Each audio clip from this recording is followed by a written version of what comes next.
खुलुमबाय बे समाव बडोलेण्ड इंखं टेलिभिजननि स्टुडिअ आं मिथिका नार्जारी दिनै फुंबिलिनि गाहाय रादाबफ्राव दङ। दक्षिण बाक्सा दखरा एबसुनि सनाथि मायथाइ फोरबो फालिथाया गाजा गोमजायै थुंगेबाय। दिल्लीयाव उन्दै बैसोनि हिनजावसाखौ जिनाहारि खालामनानै जोबथेसालिनि आलासि जानांदों। कांग्रेसनि भारत जोड़ो न्याय यात्रानि समाव अंगिता दत्तआ राहुल गांधीनिफ्राय न्याय बिदों। गाहाय मन्त्रिया अयोध्यानि राम मन्दिर सावगारि गोनां गोदान पस्टेज स्टाम्प बेखेवदों। स्पाइसजेट बिरखंनि टयलेटआव 1 घन्टानिबो बांसिन सम थानांनाय हान्थियारिया मेडिकेलनि सुबिदा मोनाखै। दानिया फैदोनि आबुं रादाबाव।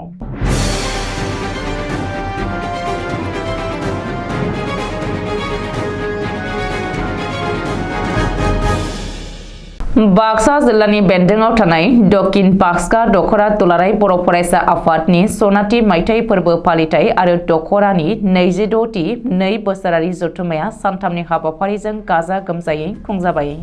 16, 17 आरो 18 जानुवारि सानथामनि हाबाफारिजों अदालबारि कलागुरु बिष्णु प्रसाद राभा गोजौ फरायसालिनि गेलेग्रा फोथाराव गाजा गोमजायै खुंनाय जायो।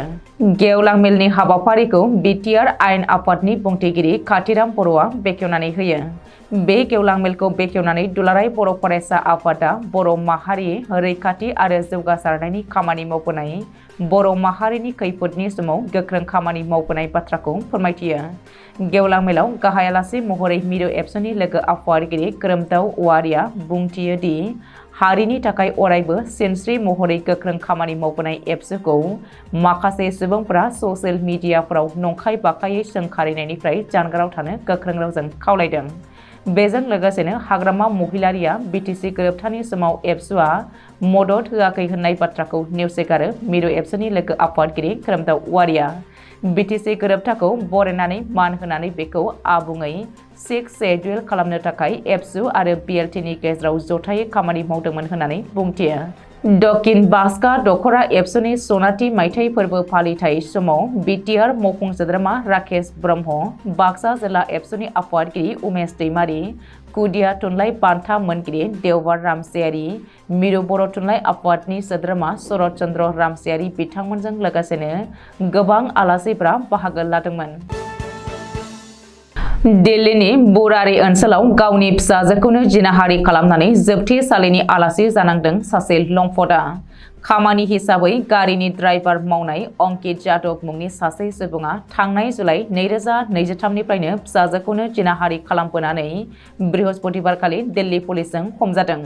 पुलिसनि सुलुङाव फोरमायथिनाय बायदिब्ला अंकित जादवआ उत्तर प्रदेशनि गाजियाबादनि थागिरिमोन आरो दिल्लीयाव गावनि बिसि गथायजों दिल्लीनि भारा न'आव थायोमोन।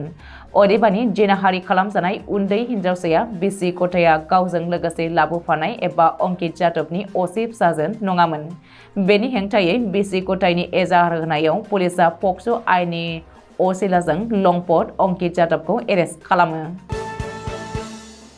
थांनाय एप्रिल 2023निफ्रायनो कंग्रेस दलनिफ्राय होखारजानाय आमगुरि समस्तिनि बारग' एमएलए अंकिता दत्तआ कंग्रेस दलनि दैदेनगिरि राहुल गांधीनियाव न्याय बिदों। कंग्रेस दलनिनो दैदेनगिरि बिबि श्रीनिवासनि हेंथायै गावनि सायाव आथोनारि इनाय मावनायनि हेंथायै आसाम प्रदेश कंग्रेस दलनि आइजो गांखंनि मासिगिरि बिबाननिफ्राय बोखारनायजों लोगोसेनो प्राइमारि एबा गुदि सोद्रोमानिफ्रायबो होखारदोंमोन एप्रिल 2023आव। नाथाय राहुल गांधीआ गावनो न्याय होगोन होननानै खोथा होसेयावबो दासिमबो जेबो न्याय होआखै। बेनिखायनो बृहस्पतिबारखालि राहुल गांधीजों दैदेनजानाय भारत जोड़ो न्याय यात्राया नागालेण्डनिफ्राय आसामाव हाबफैनाय लोगो लोगोनो गावनि हेफाजाबगिरिफोरखौ लोगोआव लाफानानै आमगुरियाव गावनो न्याय नांगौ होननानै राहुल गांधीनिफ्राय न्याय बिदों अंकिता दत्तआ। गाहाय मन्त्रि नरेन्द्र मोदीआ बृहस्पतिबारखालि अयोध्यानि राम मन्दिराव सावगारि गोनां गोदान पस्टेज स्टाम्प बेखेवदों। भगवान रामनि सावगारि गोनां 48 बिलाइनि गांसे बिजाबनि बिखं सावगारियावबो बे मोनसे रोखोमनि सावगारिया बेरखांदों। बे राम मन्दिराव गासै रोखोमै हनुमान, गणेश, जटायु, केबाट्रस आरो बिमा सरस्वतीनि मुसुखा महरफोरा बेरखांदों। बृहस्पतिबारखालि गाहाय मन्त्रि नरेन्द्र मोदीआ गासै मोन 6 पस्टेज स्टाम्पखौ बेखेवनानै होदोंमोन। मुम्बाइनिफ्राय बेंगालुरुनि केम्पागोदाय इन्टारनेशनेल बिरखं गाथोनाव थांनाय स्पाइसजेट बिरखंआव सासे हान्थियारिया 1 घन्टानिबो बांसिन सम टयलेट एबा खिखरसालियाव नांथानानै लेन्डिं जानाय समावबो जेबो रोखोमनि मेडिकेलनि सुबिदा मोनैनि अजद दैखांदों। मेडिकेलनि मुङाव स्पाइसजेट कम्पानिया 5,000 रां जासिदोंमोन। नाथाय सफ्टवेयर इन्जिनियार हान्थियारिया बेरामखौ आजावाखै होननानै मिथिहोदों। मख'नो गोनांदि बुधबारखालि स्पाइसजेट बिरखंनि टयलेटआव हाबनायनि उनाव दरजाया हारसिङैनो लक जानानै थादोंमोन। मुम्बाइनिफ्राय बेंगालुरुसिम गासै 105 मिनिट सम बिरखंआ अख्रां सायाव बिरनाय समाव टयलेटआव नांथानानै गासै 1 घन्टानिबो बांसिन सम नांथादों खाफाल दाखुरा हान्थियारिया। बायजोनिफ्राय केबिन क्रिउआ खेवनो नाजादोंमोनब्लाबो खेवनो हायाखैमोन टयलेटनि दरजाखौ। उनाव जेब्ला बेंगालुरु बिरखं गाथोनाव लेन्डिं जायो अब्लासो इन्जिनियार टेकनिशियाना फैनानै दरजाखौ खेवफैनो हायो। आथिखालाव स्पाइसजेट बिरखंआ टयलेटआव नांथानाय हान्थियारिनाव निमाहा बिदोंमोन आरो देहा जोथोन लानो एबा फाहामथायनि मुङाव 5,000 रांखौ होदोंमोन होननानै मिथिहोदों।